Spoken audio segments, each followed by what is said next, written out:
இந்த சாரி பார்த்தீங்கன்னா பாகல்புரி சாரி. நிறைய கஸ்டமர் வந்து நீங்கள் வாஷ் பற்றி சொல்லுவீங்க.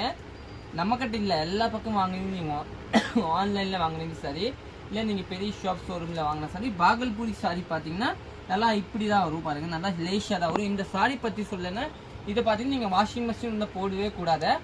ரெண்டாவது வாட்டி பார்த்தீங்கன்னா சும்மா நார்மல் வாஷ் கூட பண்ணுவோம். இதை பார்த்தீங்கன்னா ஷாம்பு வாஷ் பண்ணணும், இல்லைன்னா நம்ம ஃபர்ஸ்ட் டைம் ட்ரை வாஷ் பண்ணுவோம். இந்த ஐட்டம் ட்ரை வாஷ் பண்ணனா உங்களுக்கு வந்து ரொம்ப நாள் அந்த சாரியோட லைஃபாக இருக்கும் இல்லைங்களா. இப்போ நீங்கள் சொல்லுங்க நான் ட்ரை வாஷ் கொடுக்கணும், எதுக்கு சாரி வாங்கணும்னு அப்படி கிடையாது. இந்த சாரி வந்து பொட்டிக் ஷாப்பு இல்லைன்னா பெரிய ஷோரூமில் வந்து இது வந்து நல்லா ரேட் வரும், ஒரு 5000 4000. அங்கே வந்து ட்ரை வாஷ் சொன்னால் நீங்கள் ஒத்துக்குவீங்க, பரவாயில்ல 5000 ட்ரை வாஷ் பண்ணி தான் ஆகும். ஆனால் நம்ம வந்து எப்படி சின்ன கடையில் அப்படி சொன்னால் 900 சாரி எப்படி நான் ட்ரை வாஷ் கொடுக்கும் அப்படின்னு சொல்லுவீங்க. ஆனால் அப்படி இல்லைங்க, இது வந்து நம்ம 4000 5000 சாரியோட காப்பி தாங்க. இது பார்த்தீங்கன்னா நீங்கள் ட்ரை வாஷ் கொடுத்தா வந்து ரொம்ப நாள் உங்களுக்கு தாங்கும். நீங்கள் தானே கேட்குறீங்க புதுசாக கொடுங்கன்னு.